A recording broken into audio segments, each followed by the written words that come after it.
ये सत्य घटना कबीर परमेश्वर जी द्वारा बांधवगढ़ के श्री धर्मदास जी के साथ की गई लीला पर आधारित है।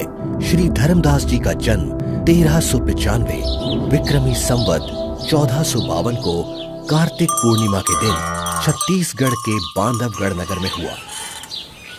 हिंदू धर्म के एक वैश्य कुल में जन्मे धनी धर्मदास जी के बारे में बताया जाता है कि वो इतने धनी थे कि जब कभी बांधवगढ़ पर प्राकृतिक आपदा जैसे अकाल गिरना, बाढ़ आदि आती थी तो वहां के नवाब धर्मदास जी के पूर्वजों से वित्तीय सहायता प्राप्त करते थे। आदरणीय धर्मदास जी इतने धनवान होने के बावजूद भी उनकी बचपन से ही भगवान में अपार श्रद्धा थी, जिसके लिए वो हिंदू धर्म में प्रचलित सभी पूजा भी करते थे और श्री रूपदास जी नाम के एक वैष्णव संत से दीक्षा भी ले रखी थी। अपने गुरुदेव के बताए अनुसार वो नित्य गीता जी का पाठ करते, शालिग्राम की पूजा करते, एकादशी का व्रत करते और श्राद्ध इत्यादि भी करते थे। जब धर्मदास जी वृद्धावस्था की दहलीज पर आ गए तो उन्होंने अपनी पत्नी से तीर्थों की यात्रा करने की बात कही। आमिनी। जी स्वामी। गुरुदेव ने कहा है कि मुक्ति पाने के लिए 68 तीर्थों की यात्रा जरूर करनी चाहिए, इसलिए मैं कल तीर्थ यात्रा पर निकल रहा हूँ। मेरे जाने की तैयारी कर देना, यात्रा के लिए जरूरी सामान बांध देना। ठीक है स्वामी। आमिनी, तुम अपना ख्याल रखना। जी, आप भी अपना ध्यान रखना।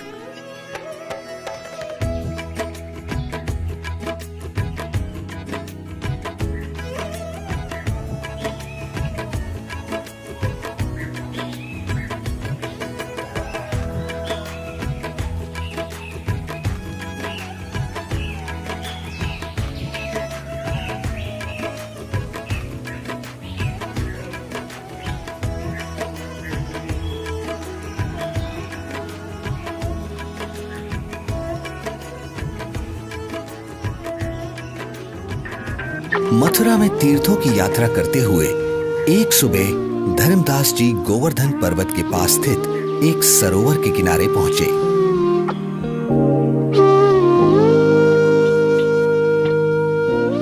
वैसे तो सरोवर का पानी बहुत ही गंदा था, फिर भी वे सरोवर में उतर जाते हैं क्योंकि कहा जाता था कि उसमें नहाने से स्वर्ग मिलता है।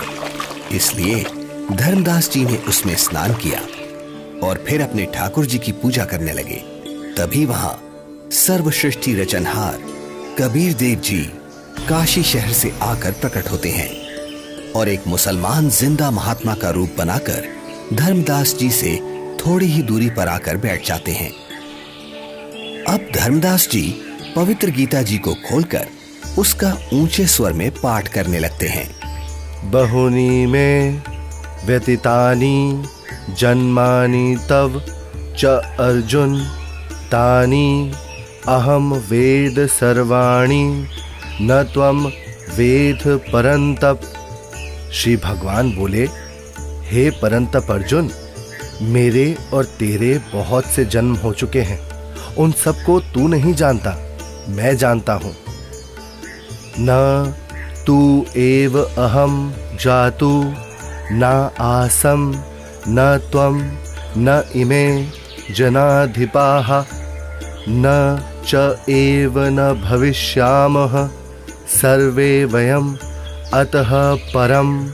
ना तो ऐसा ही है कि मैं किसी काल में नहीं था, अथवा तू नहीं था, अथवा ये राजा लोग नहीं थे, और ना ऐसा ही है कि इससे आगे हम सब नहीं रहेंगे। वैसे तो धर्मदास जी गीता जी के केवल एक अध्याय का ही नित्य पाठ किया करते थे, किंतु आज एक मुसलमान जिंदा महात्मा को हिंदू धर्म की साधना में रुचि लेता देख और अधिक पाठ करते हैं। कुछ देर बाद जब धर्मदास जी गीता जी को बंद कर माथे पर लगाकर रखने लगते हैं, तब ये महात्मा जी, आपका ज्ञान तो बहुत ही अच्छा है। आप कौन हैं? पहले तो आपको यहाँ कभी नहीं देखा। हे भक्त, मेरा नाम धर्मदास है। मैं बांधवगढ़ का रहने वाला हूँ। मेरा जन्म वैश्य कुल में हुआ है और हम इतने शुद्ध हैं कि किसी शूद्र को अपने निकट तक नहीं आने देते, कोई जीव हिंसा नहीं करते। जीव हिंसा करना पाप है, पापी पार नहीं होता। हे महात्मा जी, फिर तो मैं बहुत ही सौभाग्यशाली हूँ जो मुझे आप जैसे महापुरुष मिले। अब धर्मदास जी कबीर परमेश्वर जी को अपनी पूजा साधना से जुड़ी हुई काफी सारी बातें बताते हैं। कबीर परमेश्वर यानी जिंदा महात्मा धर्मदास जी से पूछते हैं, हे संत जी, मैं परमात्मा के लिए भटक रहा हूँ। आपका ज्ञान सुनकर मैं गदगद हो गया। मैं आपसे नाम दीक्षा लेना चाहता हूँ। ये सुनकर धर्मदास जी मन ही मन काफी प्रसन्न होते हैं और कहते हैं, मेरे गुरु श्री रूपदास जी हैं, वही तुम्हें नाम दीक्षा दे सकते हैं। हाँ, मैं तुम्हें दीक्षा तो नहीं दे सकता, लेकिन अपने गुरुदेव के उपदेश सुना जरूर सकता हूँ। आपको ये जरूर सुनने चाहिए। हाँ हाँ, क्यों नहीं, लेकिन मेरे मन में कुछ शंका भी है महात्मा जी। शंका? जी। कैसी शंका जिंदा? पूछिए पूछिए। हे महात्मा जी, मैं जानना चाहता हूँ कि मुझे कौन सी साधना करनी चाहिए जिससे मैं खुदा को पा सकूं। अगर तुम्हें वास्तव में सच्चे अजर अमर परमात्मा की प्राप्ति करनी है तो सुनो, सबसे बड़ा महापाप होता है जीव हिंसा करना। मांसाहारी और जीव हिंसा करने वाला व्यक्ति कभी भी मोक्ष प्राप्त नहीं कर सकता। ठीक है स्वामी, मैं जीव हिंसा नहीं करूंगा। मेरे गुरुदेव श्री रूपदास श्री राम जी और श्री कृष्ण जी का नाम देते हैं, इसीलिए तुम्हें भी हरे राम हरे कृष्ण का जाप करना होगा। 68 तीर्थ करने होंगे और इसके अलावा एकादशी का व्रत, शालीग्राम पूजा यानी मूर्ति पूजा, श्राद्ध करना आदि कर्मकांड करना भी अनिवार्य है। ऐसे मुक्ति मिलती है। धर्मदास जी एक ज्ञानी की तरह कबीर प्रभु को बातें बता रहे हैं और दूसरी तरफ कबीर परमात्मा एक अनभिज्ञ श्रद्धालु की तरह अपने हाथों को जोड़े हुए धर्मदास जी की सब बातें सुनते हैं और बड़े ही विनम्र भाव से बोलते हैं, हे स्वामी, मैं कुछ और शंका समाधान चाहता हूँ, अगर आपकी आज्ञा हो तो। हाँ हाँ, क्यों नहीं, अवश्य पूछिए। स्वामी जी, ये गीता जी का ज्ञान किसने लिखा है? गीता ज्ञान तो स्वयं श्री कृष्ण जी यानी श्री विष्णु भगवान जी ने बोला है। अच्छा। हाँ स्वामी, आपके कहने से मैं अवश्य रामकृष्ण का जाप करूंगा, लेकिन क्या ये जाप गीता में कहीं लिखा है? नहीं, गीता जी में तो नहीं लिखा। पितृपूजा यानी श्राद्ध आदि कर्मकांड करने, तीर्थों पर भ्रमण करने और व्रत करने के लिए क्या गीता में कहा है? आखिर तुम कहना क्या चाहते हो? कुछ नहीं स्वामी, मैं तो बस ये समझना चाह रहा हूँ, जब गीता जी में व्रत के लिए मना किया गया है तो फिर आप एकादशी के दिन भूखे क्यों मरते हो? तुम भटक गए हो, तुम्हें इन सब साधनाओं का कोई ज्ञान नहीं है, इसलिए ऐसा बोल रहे हो। नाराज ना हो स्वामी जी, आप मेरी शंका का समाधान नहीं करेंगे तो कैसे बात बनेगी? आप ही बताएं, ये सरोवर जिसमें आपने स्नान किया है, जिसको आप मोक्ष पाने का साधन मानते हैं, लेकिन इस जल के अंदर करोड़ों जीव रहते हैं जिन्हें आपने अभी स्नान करते समय अपने हाथों पैरों से रगड़ रगड़ कर मार डाला है, और स्नान के बाद जो जल आप भगवान की मूर्ति को स्नान कराने के लिए लाए, उसमें भी मूर्ति के स्नान कराने से अनेकों जीव मर गए, और आप कहते हैं कि आप जीव हिंसा नहीं करते। एक और बात स्वामी जी, यदि इस सरोवर में नहाने से आपकी मुक्ति संभव है तो फिर इस जल में रहने वाले जीव जंतुओं को तो निश्चित ही मोक्ष प्राप्त हो जाना चाहिए। हे धर्मदास, ये साधना व्यर्थ है, क्योंकि ये गीता शास्त्र के विरुद्ध है। समझ गया, अंततः तुमने अपने धर्म का परिचय दे ही दिया। तुम एक मुसलमान हो, इसीलिए ऐसी बातें कर रहे हो, क्योंकि एक मुसलमान ही हिंदू धर्म पर सवाल उठा सकता है।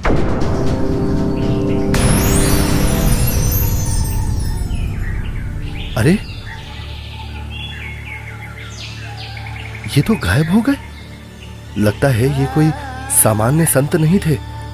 मुसलमान होकर भी उनको हिंदू शास्त्रों का पूर्ण ज्ञान है। ये जरूर कोई देव पुरुष है। वे सही ही तो बता रहे थे।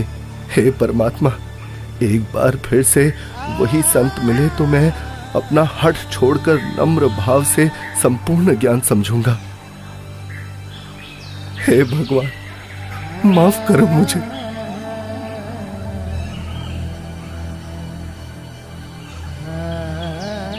वास्तव में गीता जी में कहीं भी हरे राम हरे कृष्ण मंत्र नहीं लिखा है, अपितु पितर पूजा, भूत पूजा, देवताओं की पूजा गीता अध्याय 9 श्लोक 25 में व्यर्थ कहा है।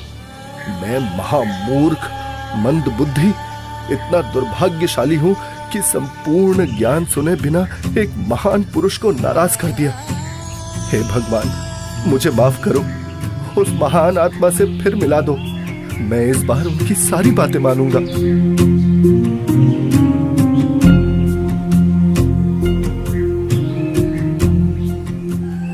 आज धर्मदास जी का मन किसी भी कर्म कांड में नहीं लग रहा था।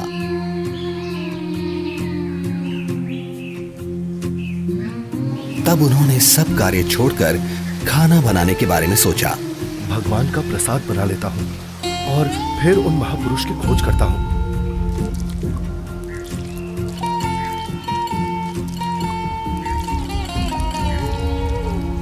हे भगवान, ये क्या अनर्थ हो गया? इस लकड़ी में तो हजारों चींटियां अंडों सहित मर गई होंगी। हे भगवान, आज जैसा अनर्थ तो कभी नहीं हुआ। बहुत बड़ा पाप कर दिया मैंने। मैं इस पाप से बने हुए भोजन को कदापि नहीं खा सकता। एक काम करता हूँ, इस भोजन को लेकर किसी साधु संत को खिला देता हूँ और स्वयं आज निराहार रहता हूँ, जिससे मैं पाप मुक्त हो जाऊंगा।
संत जी कुछ बोल रहे हैं, इनके बीच में बोलना ठीक नहीं है।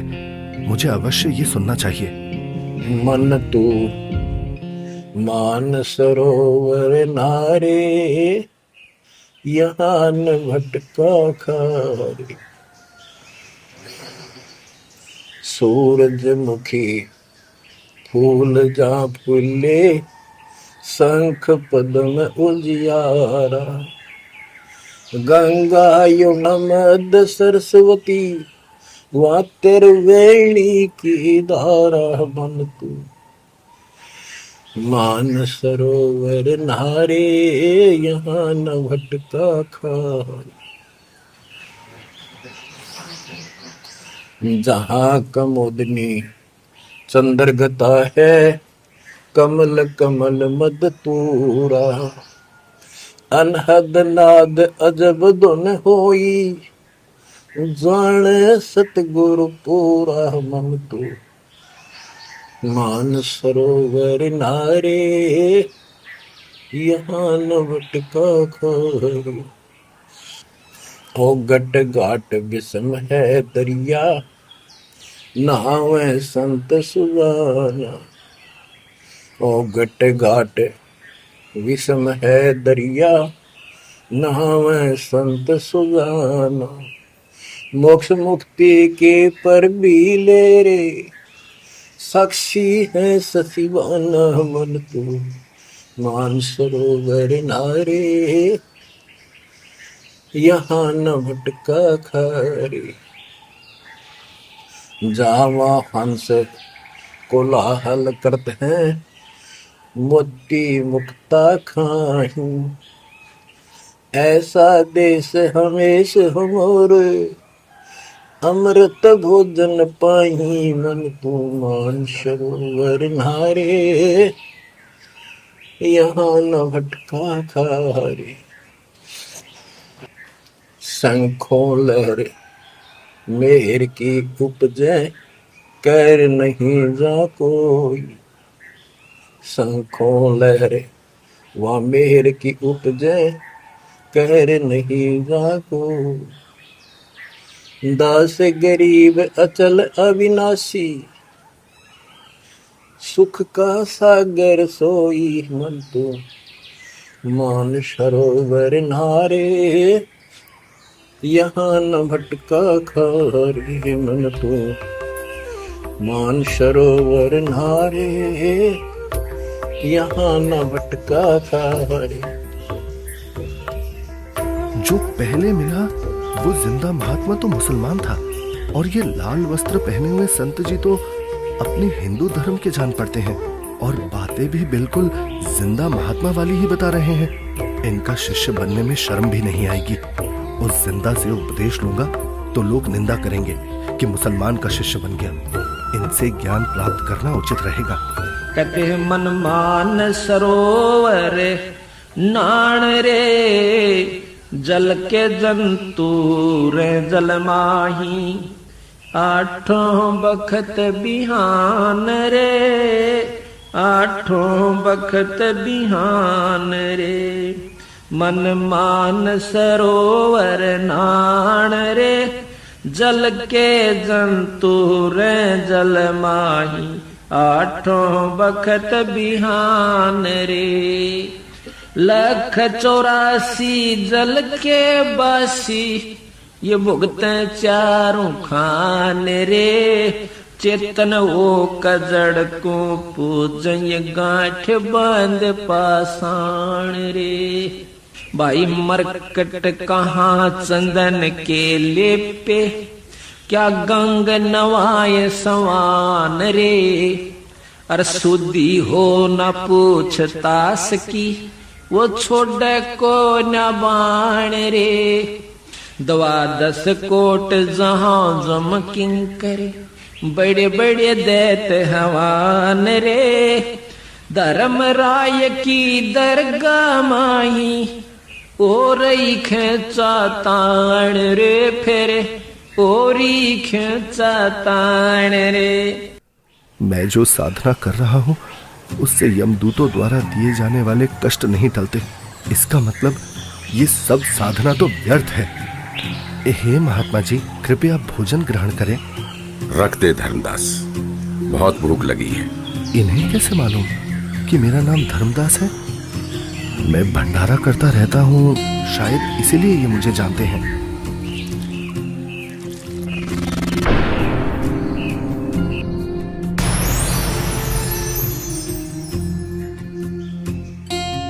आप तो वही महात्मा जी हो। हत्यारे, कल तू क्या कह रहा था कि जो जीव हिंसा करते हैं वो कभी मोक्ष को प्राप्त नहीं कर सकते। अरे तू तो कसाई से भी बुरा निकला। हे प्रभु, मुझ अज्ञानी को क्षमा करो। मैं कहीं का नहीं रहा जिसका कोई लाभ नहीं, और शास्त्र अनुकूल साधना किससे मिले ये आप ही बता सकते हैं। मैं आपसे पूर्ण आध्यात्मिक ज्ञान सुनने का इच्छुक हूँ। कृपया मुझ अज्ञानी पर दया करके मुझ पापी को वो तत्व ज्ञान सुनाए भगवत, जिससे मेरा मोक्ष हो सके। ठीक है धर्मदास, अब सुनो।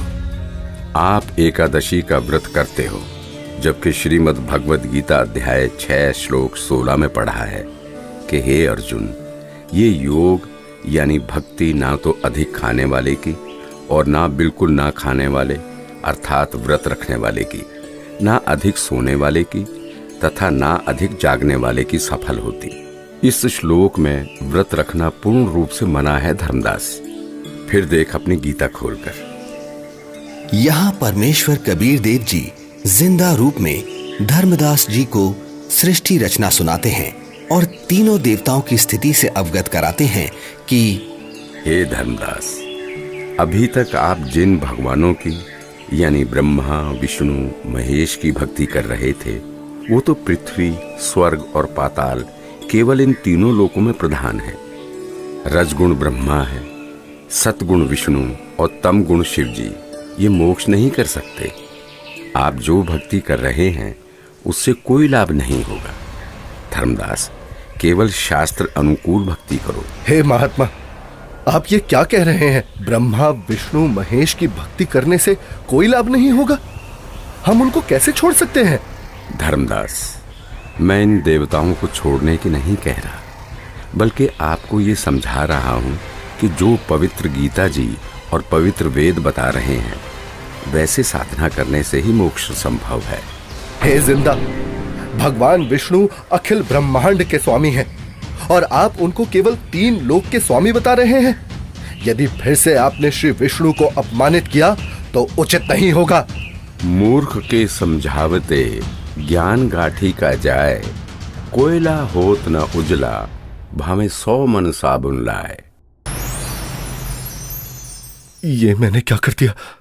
मैंने उन महात्मा को फिर से नाराज कर दिया। मेरी बुद्धि भ्रष्ट हो गई है। जो मैंने सच्चे परमात्मा को नहीं पहचाना, उन्हें अपने जैसा मनुष्य मान लिया। हे भगवान, मुझे क्षमा करो। अब जिस पूजा को मैं कर रहा हूं वो कर नहीं सकता और आपकी बात मैंने सुनी नहीं। हे भगवान, मुझे सत्मार्ग दिखाओ, नहीं तो मैं आत्मघात कर लूंगा। मुझे परमात्मा की सच्ची भक्ति चाहिए। अब परमात्मा के अंतर्ध्यान हो जाने से व्याकुल धर्मदास जी अपने आप को कोसते हुए तीर्थ यात्रा को बीच में ही छोड़कर घर को चल पड़ते हैं। रास्ते में धर्मदास जी एक बगीचे में विश्राम करने के लिए रुकते हैं, जहां अक्सर सभी तीर्थयात्री विश्राम के लिए रुका करते हैं।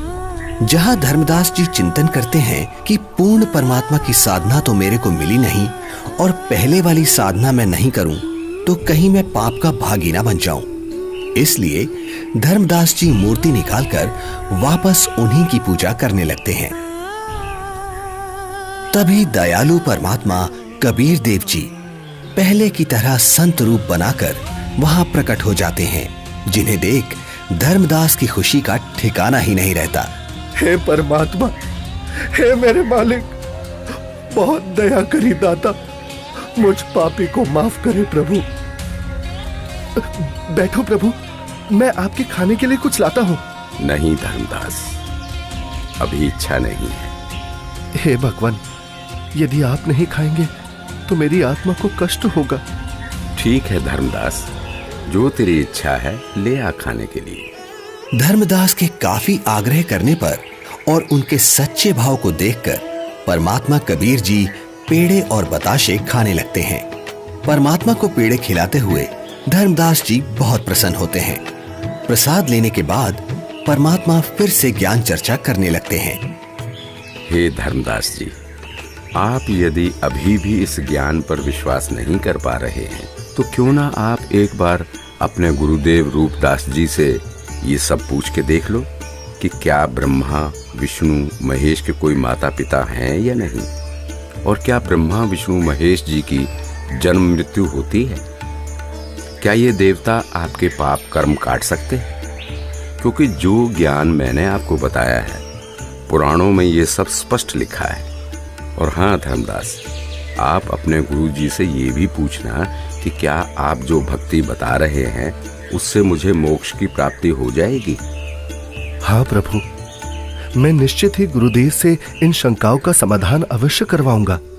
इसके बाद कबीर प्रभु वहां से चल पड़ते हैं। धर्मदास जी कबीर परमात्मा जी को बेहद व्याकुलता में एकटक देखते जा रहे हैं। प्रभु, प्रभु! लेकिन धर्मदास जी के लिए ये परिस्थिति बहुत असामान्य हो जाती है।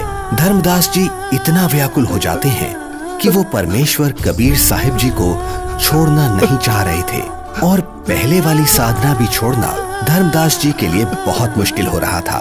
कबीर प्रभु के जाने के बाद धर्मदास अपनी शंकाओं के समाधान के लिए अपने गुरु रूपदास जी के आश्रम की तरफ निकल पड़ते हैं।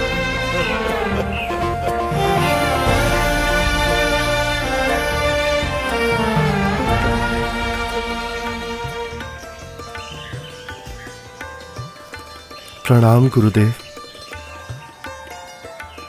आशीर्वाद है भक्त। आओ बैठो। क्या बात है धर्मदास, बहुत व्याकुल दिख रहे हो। और आप तो तीर्थ यात्रा पर गए थे ना? गुरुदेव, मेरे मन में कुछ शंका है, कृपया उनका समाधान कीजिए। कहो धर्मदास, क्या शंका है आपकी? हे गुरुदेव, सृष्टि का रचयिता कौन है? क्या भगवान विष्णु से ऊपर भी कोई प्रभु है? वो कहाँ रहता है? उसका क्या नाम है? उसकी पूजा की विधि क्या है? और गुरुदेव, क्या आपने जो भक्ति साधना मुझे बताई है, क्या उससे मेरा मोक्ष हो जाएगा? हे धर्मदास, आज तुम ये क्या बोल रहे हो? ऐसा ज्ञान तुम्हें किसने सिखा दिया? तुम लक्ष्मी नारायण की भक्ति करो, ठाकुर जी की सेवा करो और राम कृष्ण जी का जाप करते हुए प्रतिमा पूजा करो, जिससे तुम्हारी मुक्ति हो जाएगी। तुम यात्रा पर जाओ, जगन्नाथ के दर्शन करो, गोमती, गोदावरी इन नदियों में स्नान करो, काशी जाओ, तीर्थ नहाओ, उससे ज्यादा पुण्य होता है और स्वर्ग की प्राप्ति होती है बच्चा। भगवान तो निराकार है, वो ज्योत स्वरूपी निरंजन है जो शून्य में रहता है। हे गुरुदेव, यहां मैं एक बात पूछना चाहूंगा, आप क्रोधित ना होना गुरुवर। हे गुरुदेव, जो ज्योत निरंजन आप बता रहे हैं, वो तो प्रतिदिन 1 लाख मानव खाता है और 1.25 लाख उत्पन्न करता है। गुरुदेव, मुझे जीव भक्षक नहीं, जीवों की रक्षा करने वाला भगवान कौन है वो बताइए। ये ज्योति निरंजन ब्रह्म तो जीवों को खाता है। और गुरुदेव, ऐसा तो आप भी मानते हैं कि एक दिन वैकुंठ समेत तीनों लोक भी नष्ट होंगे, यानी स्वर्ग भी नष्ट होगा। फिर मुझे वहां की भक्ति क्यों बता रहे हो?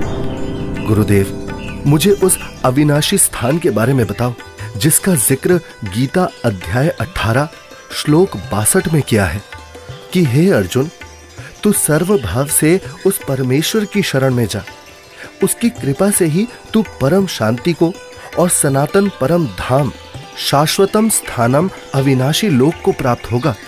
इस प्रकार धर्मदास जी जिंदा बाबा रूप में मिले परमेश्वर कबीर जी से सुनी सृष्टि रचना के आधार पर काफी तर्क रखते हैं, जिसके पश्चात गुरु रूपदास जी कहते हैं, बेटा धर्मदास, जो ज्ञान मेरे पास था वो सब मैंने आपको बता दिया है। इससे आगे का मुझे कोई ज्ञान नहीं है।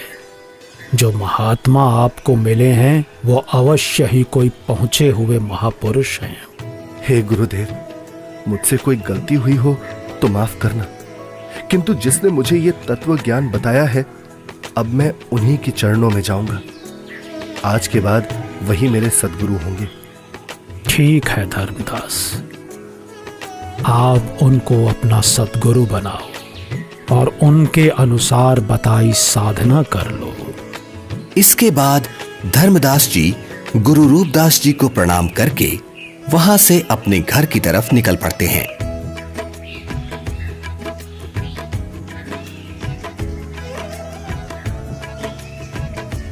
रास्ते में जाते जाते अब धर्मदास के मन में एक शंका ये भी उत्पन्न हुई कि हिंदू धर्म इतना बड़ा है, क्या किसी को गीता का यथार्थ ज्ञान नहीं होगा? अवश्य कोई ना कोई साधु महात्मा मंडलेश्वर गीता में कहे उस परमेश्वर परम अक्षर ब्रह्म के विषय में जानता होगा। इसके बाद धर्मदास कई प्रसिद्ध हिंदू संतों से मिलते हैं। सबको पहले 1 रुपया दान देते हैं ताकि संत मेरे को अपने दिल की बात गुप्त रहस्य बताएगा, क्योंकि जो भक्त अधिक दक्षिणा देता था तो संत उससे अधिक स्नेह से बात करते थे। उस समय 1 चांदी का रुपया आज के 10,000 रुपए के लगभग कीमत का होता था। सबसे पहले धर्मदास जी एक वैष्णव महामंडलेश्वर श्री ज्ञानानंद जी के पास जाते हैं, जिनका बहुत अधिक बोलबाला था। हे संत जी, क्या श्री ब्रह्मा जी, श्री विष्णु जी और श्री शिव जी के कोई माता पिता हैं? बच्चा, इनका कोई जन्म मरण नहीं होता, इसलिए माता पिता का तो सवाल ही नहीं उठता। इतना सुनकर धर्मदास जी वहां से चल पड़ते हैं।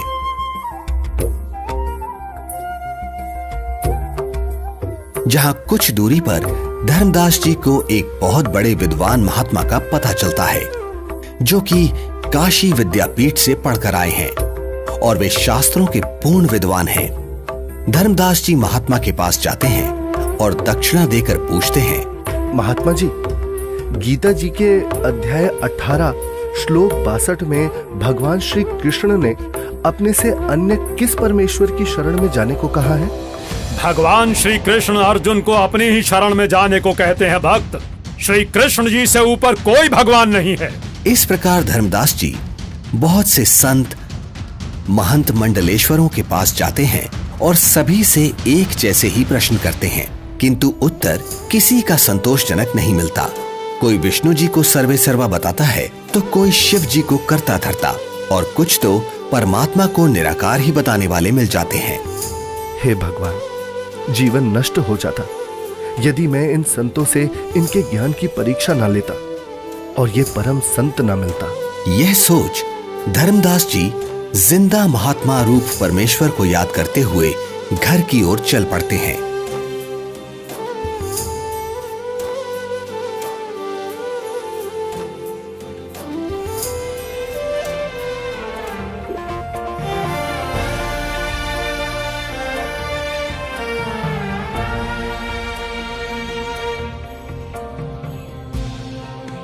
जहां मार्ग में एक नदी आती है, जिसके किनारे वृक्ष के नीचे एक हिंदू संत विराजमान दिखाई देते हैं, जिनके पास 4-5 व्यक्ति भी बैठे हैं। धर्मदास जी भी विश्राम करने के उद्देश्य से संत के पास कुछ दूरी पर वृक्ष के नीचे छाया में दूर से ही राम राम करके बैठ जाते हैं। लगता है मुझे इस साधु से भी प्रश्न करना चाहिए। अरे नहीं नहीं, जब बड़े बड़े मंडलेश्वरों को ज्ञान नहीं, जिनके पास हजारों शिष्य हैं, तो फिर इसके पास तो क्या ही होगा। यहाँ तो बस 4-5 वृद्ध ही तो बैठे हैं। आदेश महाराज, आदेश। हे धर्मदास, हिंदू मंडलेश्वरों ने बता दिया वो परमेश्वर कौन है। मुझ पापी अवगुण हारे को क्षमा करो महाराज, मैंने बड़ी भारी भूल की है। आपने सृष्टि रचना का ज्ञान जो बताया है, उसके सामने सभी संतों का ज्ञान ऐसा है जैसे सूरज के सामने दीपक। धर्मदास, तेरे मन में अन्य संतों से ज्ञान जानने की प्रेरणा मैंने ही की थी। यदि आप इन सब के अज्ञान से परिचित नहीं होते तो फिर भी मेरे ऊपर विश्वास नहीं करते, सोचते रहते कि और संतों के पास भी जाना चाहिए। ये कैसे हो सकता है कि मुसलमान को ज्ञान है, हिंदुओं को नहीं। अब तुम पूर्ण विश्वास करोगे, इसलिए पूर्ण लाभ मिलेगा। मेरे को एक अन्य संत मिला, उसने भी यही आप वाला ज्ञान बताया था। मुझे लगता है वो आप ही हो, आपने रूप बदल रखा है। हे धर्मदास, मैं उनका शिष्य हूँ, वे मेरे गुरु हैं, वे काशी में रहते हैं। यहाँ धर्मदास व जिंदा रूपी परमात्मा की बहुत ज्ञान चर्चा हुई, जिसके बाद मैं अब सतगुरु के दर्शन करने जा रहा हूँ, आज्ञा दो। मुझे सतलोक के दर्शन करा दो, बिना देखे मुझे शांति नहीं होगी। हे धर्मदास, आपको गुरुजी से दीक्षा दिला दूंगा, फिर भक्ति करना। हे जिंदा, आप ही सब कुछ हो, अपने आप को छुपा रहे हो। मुझे सतलोक दिखाओ ताकि मेरी आत्मा को संतोष हो। धर्मदास, नाम लेकर भक्ति करो। जब शरीर छोड़कर जाओगे तो आप वहां सतलोक देखना। हट क्यों कर रहे हो? मैं कितना दुष्ट हूं कि मैंने परमात्मा पर विश्वास नहीं किया, और अब पता नहीं वो फिर दोबारा दर्शन देंगे या नहीं। रोते रोते धर्मदास जी अपने घर पहुंच जाते हैं।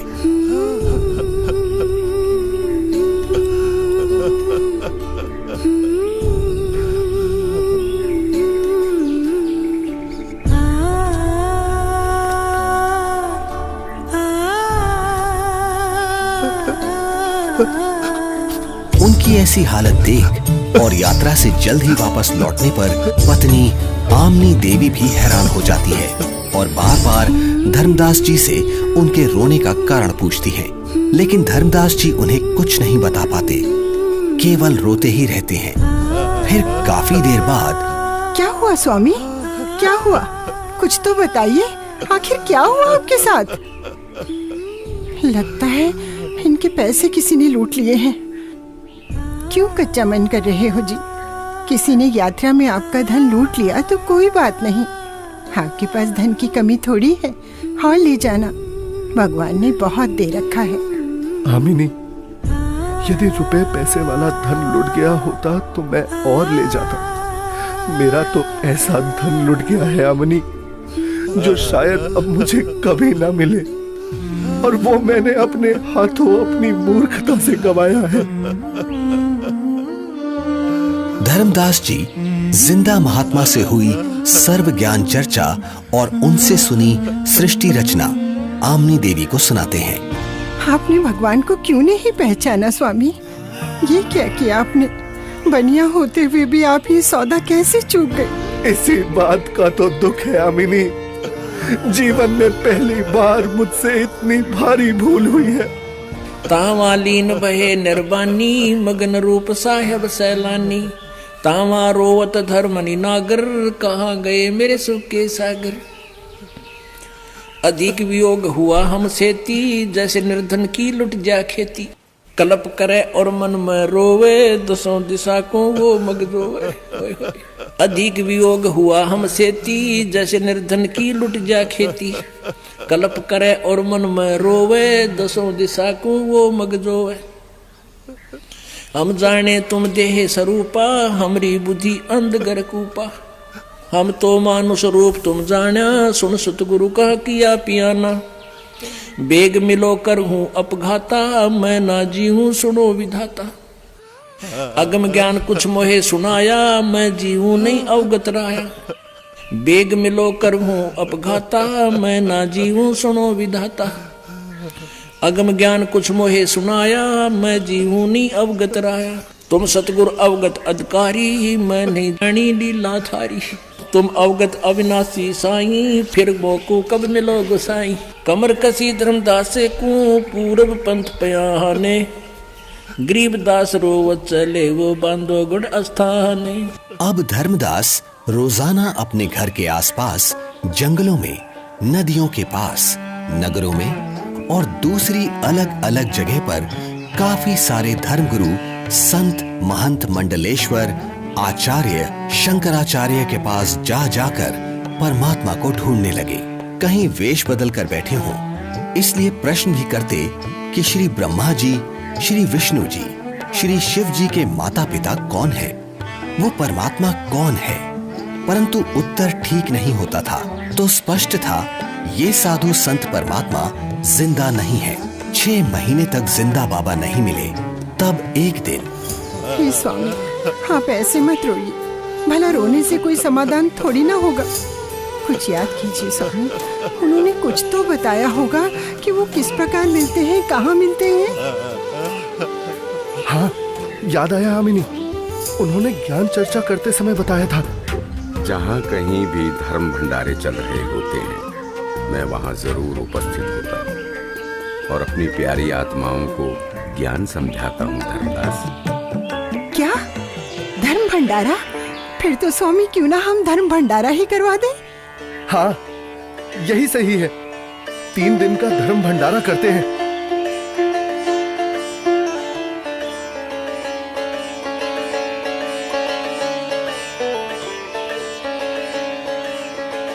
भंडारे का आयोजन शुरू हो जाता है।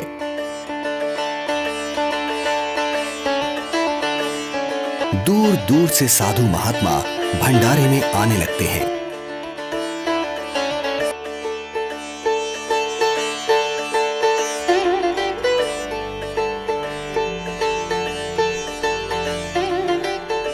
धर्मदास जी भंडारे में हर तरफ घूम घूम कर प्रत्येक संत महात्मा को बड़े ही ध्यान से देखते हैं, किंतु परमेश्वर कहीं भी उनको दिखाई नहीं देते।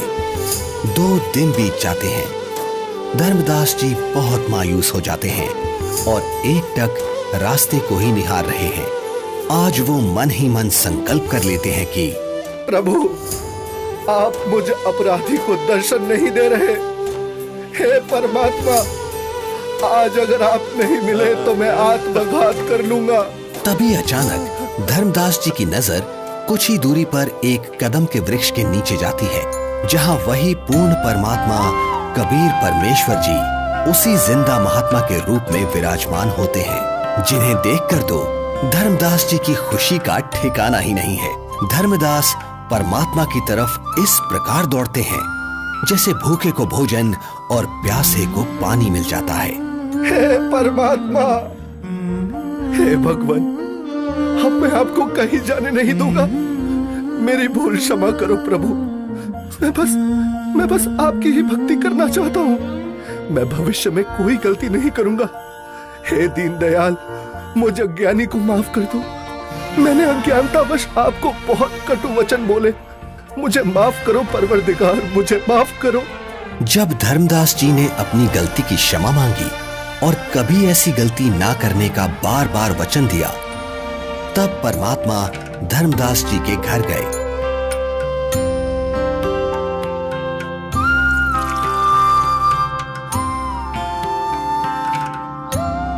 जहां आमनी देवी और धर्मदास जी दोनों ने परमात्मा की बहुत सेवा की और उनसे नाम दीक्षा ली। हे प्रभु, आपका बच्चा बहुत नरम दिल का है। इतना रोया, मैं भी रुला दी। आपकी तड़फ में दिन रात रोता रहा। मैं बार बार हिम्मत हौसला दिलाती, परमात्मा अवश्य मिलेंगे। ये रोते हुए कहते, हमने अब नहीं मिलेंगे। मैंने उनको बहुत बार परेशान किया अपनी मूर्खता व अज्ञान के कारण। फिर रोने लग जाते। आपने अपने दास को इतना कष्ट नहीं देना था। बेटी, जैसे लोहे का औजार बनाने के लिए गर्म किया जाता है, फिर उस पर चोट लगाई जाती है, तब वो काम बनता है। ठंडे लोहे पर चोट काम नहीं करती, इसलिए धर्मदास को 6 महीने गर्म करना पड़ा। ये काल का वकील बना था। अब जो मैं बताऊंगा ये सब मानेगा और काम का हो जाएगा, यानी मोक्ष प्राप्त करेगा। धर्मदास, आपको वो भगवान मिला है जिसको पाने के लिए राजाओं ने राज त्याग दिए, ऋषियों ने शरीर तक गला दिए। इसलिए अब खूब भक्ति करो ताकि आप हमेशा हमेशा के लिए सतलोक के निवासी बन सको, जहां आपको इतना सुख मिलेगा जो स्वर्ग क्या महास्वर्ग में भी नहीं है। सुंदर बाग, सदाबहार फलदार वृक्ष और दूधों की नदियां बहती हैं, जहां सुंदर नर और नारी रूप में हंस आत्माएं रहती हैं। वे कभी वृद्ध नहीं होते और वहां जाने के बाद कभी मृत्यु भी नहीं होती। धर्मदास, हे महाराज, नाराज ना होना। कृपया मुझे वो अमर लोक दिखाने की मेहर करे परवरदिगार, ताकि मेरा विश्वास दृढ़ हो।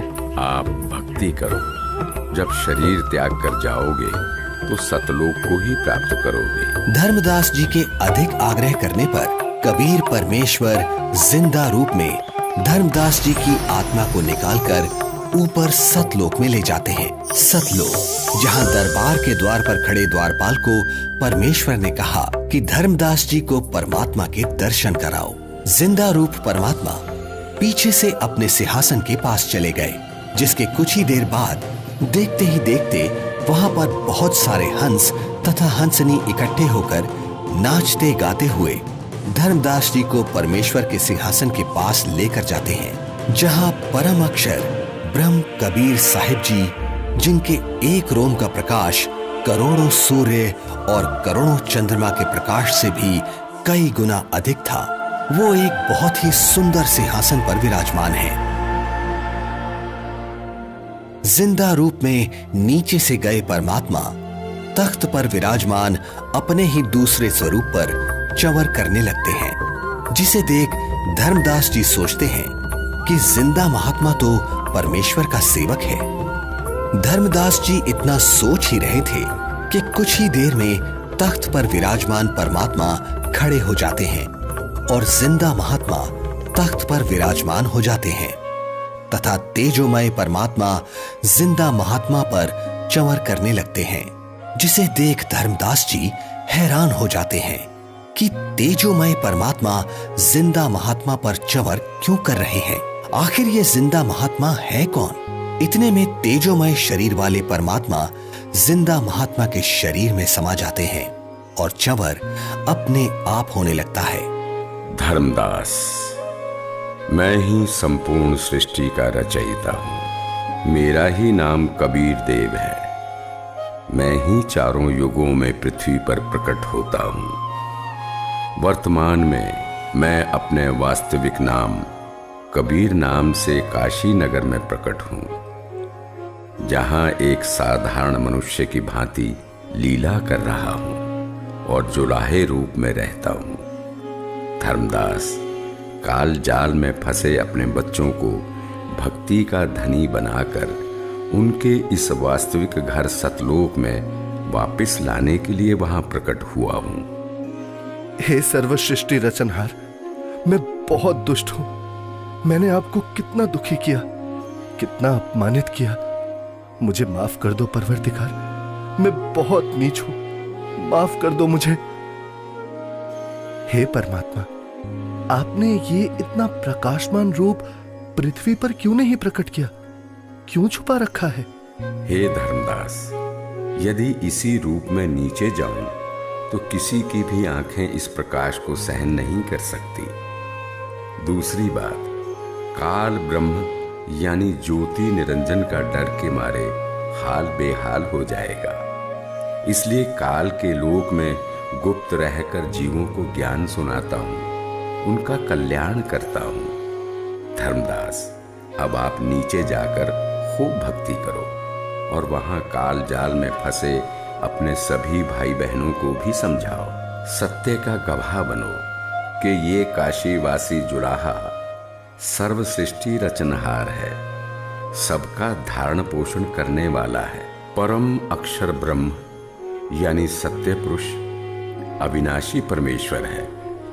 यही वास्तव में परमात्मा है, जैसा गीता अध्याय 15 श्लोक 17 में तथा अध्याय 2 श्लोक 17 में लिखा बताया है, वह यही है। नहीं नहीं महाराज, मुझे यही रख लो, यही रख लो महाराज, मुझे यही रख लो। हमने बहुत भारी गलती की है। काल के साथ उस मृत लोक में जाकर ऐसे सुख सागर को छोड़कर अब उस नरक में मुझे नहीं जाना प्रभु, हमें यही रख लो महाराज।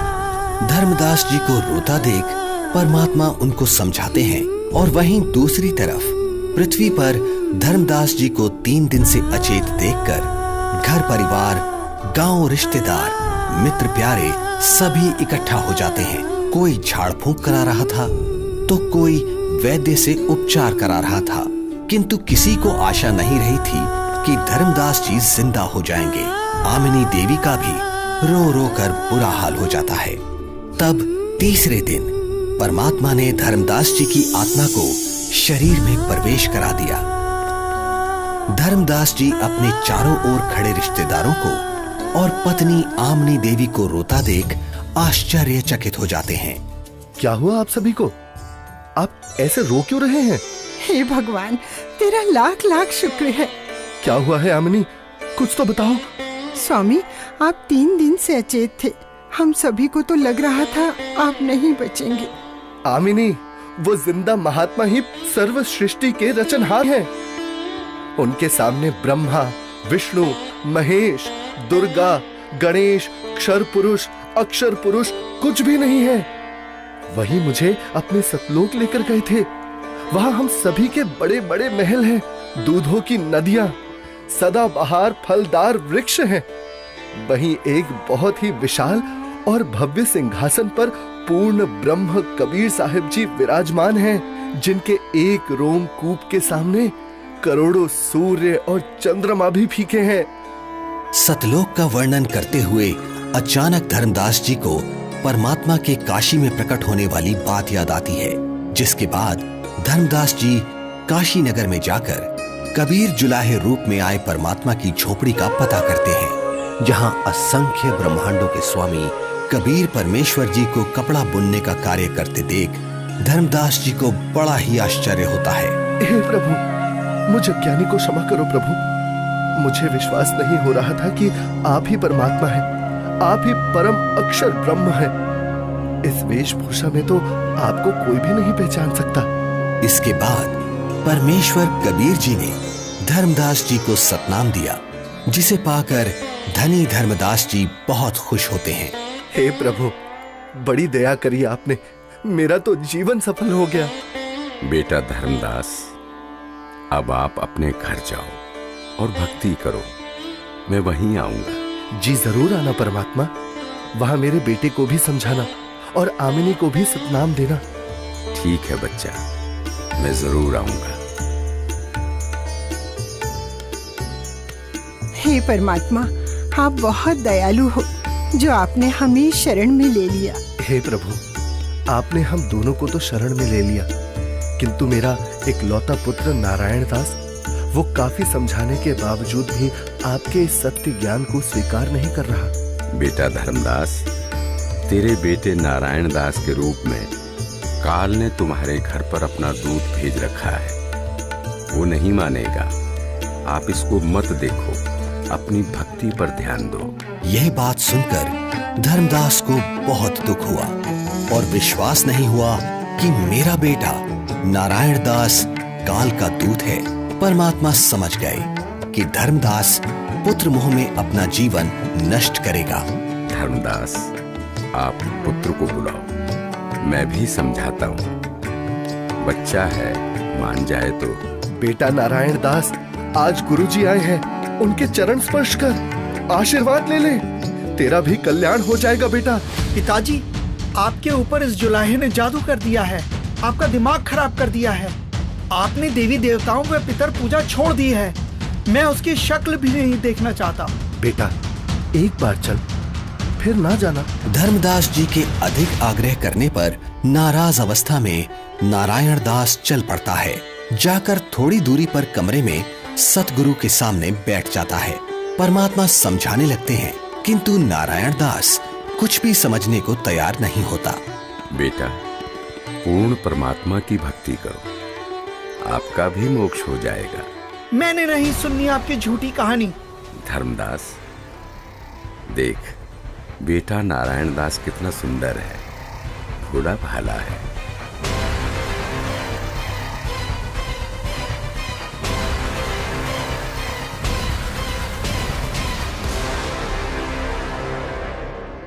बेटा नारायण दास, आप जाओ, आपको जो ठीक लगे करो।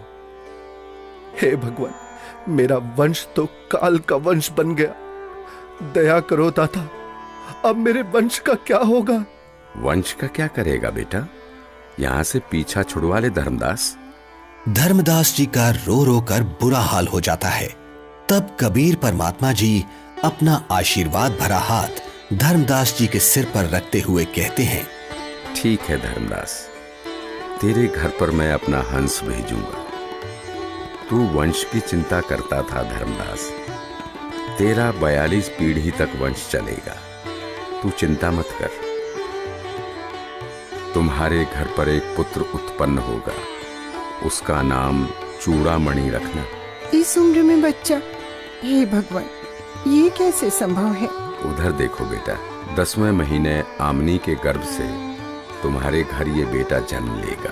धर्मदास जी को कुछ विश्वास और कुछ अविश्वास होता है, किंतु परमेश्वर की दया से आमनी देवी के गर्भ से 10वें महीने एक बच्चा पैदा होता है, जिसका नाम चूड़ामणि रखा जाता है। बड़ी दया करी दाता, जो आपकी हंस आत्मा हमारे घर आई। हे भगवान, दया करना कि मेरे वंशज आपकी भक्ति में ही लगे रहे। धर्मदास, ज्योति निरंजन अर्थात काल मेरे नाम से 12 पंथ चलाएगा और तेरे वंश वाले 6ठी पीढ़ी में जाकर मेरी बताई सत्य भक्ति को करना छोड़ देंगे। वो उन काल के चलाए नकली 12 पंथों में से जो 6ठा टकसारी पंथ होगा, उसकी साधना करना शुरू कर देंगे, जो काल में डुबोने वाली ही होगी। हे परमात्मा, दया करो अंतर्यामी, उनका उद्धार कैसे होगा? दया करो। हे धर्मदास, काल द्वारा चलाए जाने वाले 12 पंथों में 12वां पंथ का प्रवर्तक संवत 1774 में जन्म लेगा। उस पंथ समेत सब 12 पंथों के पंथी मेरी वाणी का गलत अर्थ लगाकर गलत साधना करेंगे। असंख्य जन्म तक सतलोक नहीं जा सकेंगे। उसी 12वें पंथ में हम ही प्रकट होंगे। हम गुप्त रूप से लीला करेंगे। धर्मदास, मैंने तेरे को 42 पीढ़ी तक तुम्हारा वंश कलयुग में चलने का आशीर्वाद दिया। तेरे वंश वालों का उद्धार मेरे द्वारा भेजे जाने वाले मेरे कृपा पात्र महापुरुष से होगा। जिस समय कलयुग 5505 वर्ष बीत जाएगा, तब वो महापुरुष मेरा भेजा हुआ आएगा। अर्थात उसे मुझे ही समझ, वो सारे संसार के प्राणियों का उद्धार करेगा। उस समय तेरे बिंद वाले यानी तेरी 42 पीढ़ी वाले हों या सारा संसार, जो भी उससे नाम दीक्षा लेगा उन सबकी मुक्ति हो जाएगी। मेरा आशीर्वाद है। आज वर्तमान में स्वयं कबीर परमात्मा के अवतार बंदी छोड़ सतगुरु रामपाल जी महाराज आए हुए हैं, जो कि सर्व समाज को सतभक्ति प्रदान कर रहे हैं, जिनसे नाम दीक्षा लेकर भक्ति करने से सर्व सुख व पूर्ण मोक्ष की प्राप्ति होती है। सत साहिब जी।